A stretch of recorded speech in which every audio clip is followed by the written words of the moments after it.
તો જય શ્રી રામ ભાઈ, કેમ છો? આઈ હોપ તમે બધા મજામાં જશો ભાઈ. તો ભાઈ અત્યારે હું નીકળ્યો છું આ કંઈક ચા બા પીવા, પછી મારે જવું છે કોલેજે, એટલે જ ડ્રેસ પહેર્યો છે મેં, કારણ કે મારે થોડો ઘણો એનઓસીનું કામ છે, સ્કોલરશીપનું કામ છે, એટલે ને તો જઈએ ફટોફટ. પહેલાં ચા બા કંઈક પીતા આવીએ, દિવ્યેશને કોલ કરીએ ને પછી જઈએ આપણી ફેકલ્ટીએ. ગ્રાઉન્ડ ફ્લોર ફર્સ્ટ ડે છે તો આટલી પબ્લિક નથી દેખાતી, જો એટલે સ્ટુડન્ટ કોઈ નથી, આમ ખાલી બધું પડ્યું છે. અહીંયા બધા ક્રિકેટ રમે સ્ટુડન્ટ, એ અત્યારે જોતા કરી તમે આમ ભીડતા જો તમે પડતી આટલો આમ થઈ ગયું છે ને રસ આમ વાહનોનો તો અરે અત્યારે કંઈ ફેકલ્ટીએ કામકાજ નથી. સૌથી પહેલાં અહીંયા વાઘ બકરીએ દિવ્યેશને કોલ કરીએ, મારે એનું થોડું ઘણું કામ છે, કાંઈક છે અમુક પર્સનલ કામ, એને પૂછું ને પછી અહીંયા આવીએ પાછા ફેકલ્ટીએ. એ કંઈક બને છે જો આ હજી કમ્પ્લીટ નથી થયો તો હું આ ઊભો કરી દીધો કંઈક. અરે નીચે આવશે ને એમ કરશું, હું એની હોસ્ટેલ જ ડાયરેક્ટ પડ્યો જાઉં, ઉપર જ એના રૂમે જ જાઉં, પછી લેતો જાઉં નીચે. ખોટી જ જોઈએ કે 2 જણા આવી જાય, ચાલે તો ચાલે આવી જાય ભાઈ. કોપીરાઈટ ભાઈ અમે તો અહીંયા બેઠા હતા, ચા પીવા આવ્યા હતા ને સામે આ શું કહેવાય આપણે સિંગર હે ને કોક, તમને સાંભળાતું હોય કે નહીં ખબર નહીં, હું આવે ને કોક સ્ટુડન્ટ સોંગ ગાય છે ત્યારે બતા નહીં, કોપીરાઈટ આવી જાય. કોપીરાઈટ હા આપણી છે ને ઘરની ગાડી, કોન્સર્ટ હાલે કોન્સર્ટ, વધારે વ્લોગ કરાય નહીં, કોપીરાઈટ આવી જાય એમાં. અહીંયાથી કઢાવી છે પ્રિન્ટ, પણ અહીંયા ભીડતા જુઓ. બારે જવું અરે યાર બારે જઈ હાલ ને પા જોતા ખરી તું, આ જોતા કલાક એક ઉભો રહ્યો ને ત્યારે એક પ્રિન્ટ નીકળી, એટલી પબ્લિક હતી ને આને તો ફોન જ ફૂટતા નથી. આ ફોન અપંગ છે, પોલિયો થઈ ગયો છે છત્રીને. આ આવડા મોટા પાણા શું કામ આવ્યો, ક્યાંથી નીકળ્યા? એનો ખર્ચો કરને આ બધું મને પકડાવી હવે કર બિલિંગ કર હાલ. અત્યારે તો હું નીકળી ગયો છું રૂમે, મારે ફેકલ્ટીએ જવું છે, હારે ફેકલ્ટી, પણ અત્યારે લંચ બ્રેક હશે એટલે અત્યારે જવાનો કંઈ ફાયદો નથી. એટલે સૌથી પહેલાં રૂમે નીકળીએ, પછી આવશું 2 વાગે આવશું અહીંયા ફેકલ્ટી.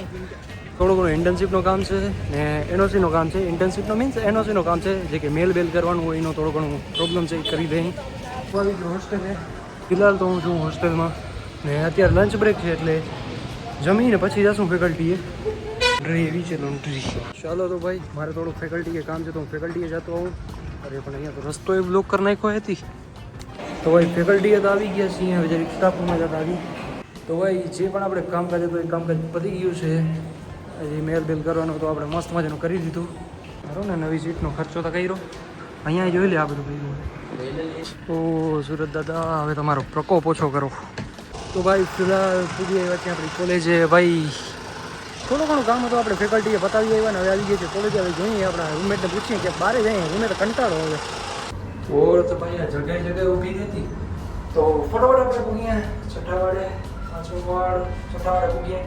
આપણા રૂમમેટને પૂછીએ કે ક્યાંય બહાર જવું છે, પછી નીકળીએ કેમ્પસ બાજુ. કોણ જા સેમ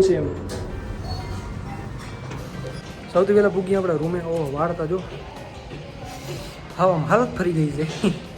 તો ભાઈ ખરેખર ઇન્ટર્નશીપના કામમાં આટલા લાગી ગયા ને, આવી ગયા રોકરો કે ભાઈ લંચ કરવાનું જોતા ભૂલી ગયો. તો લંચ કરવાનું નથી, શું કહેવાય લંચ મેં નથી કર્યું, ભૂખ લાગી છે ગજબ. એટલે જઈએ નીચે કંઈક મસ્ત મજાનું કંઈક ખાતા આવીએ. અત્યારે વાગી જાય ખબર 4:30 વાગી ગયા, 4:30 તો લંચ નથી કર્યું. હે યો लिफ्ट में पोज देते हुए मैं और मेरा दोस्त તો કંઈ નહીં, કંઈ નીચે જઈને કંઈક ખાતા યાર, કારણ કે ખરેખર ભૂખ લાગી છે.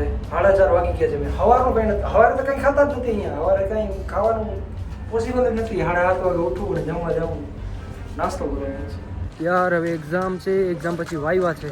વાઈવા ઇન્ટર્નશીપના જ છે, ઓલી વખતે કહી દીધી ના. તો ફટાફટ વારો આવી જાય, નીકળી જાય ને તો ઠીક. આમાં ઓલી વખતે જેમાં વારો કટ થઈ જાય ને પછી ડેટ પડે એવું થાય ને તો ઘૂં થાય. એનું પાણી ચોખ્ખો કર્યો. આમાં ખાવું હોય તારે કાંઈ નહીં. સુરત દાદા તમારો પ્રકોપ હવે તો વધતું જ જાય છે. તારે કાંઈ નથી થવું ભાઈ. ભાઈ તો બધું પતી ગયું છે, નીકળી ગયા છે કેન્ટીનેથી બહાર. આ ડાબા હાથથી ફોન યુઝ કરું એટલે આમ ફોન પડવાની બીક રહે છે મારે, ગજબ બીક લાગે છે. ફોન પડીએ ભાઈ. આમ ડેલી વ્લોગ કરતા હે હજી મારા જેમ. એ યાર થંબનેલ કેમ ગોતી લે મને એ ખબર નથી પડતી. મારે તો થંબનેલ ગોતવામાં એટલા લોચા પડે છે ને કે કાંઈ ખબર નહીં પડે કે હું કયો થંબનેલ રાખું, શું રાખું, કાંઈ આમ આઈડિયા જ ના આવે કે આવું થંબનેલ રખાય. હું તો વળી કંઈક નવું થંબનેલ ગોતવા જાઉં. થંબનેલનો વાંધો છે બહુ.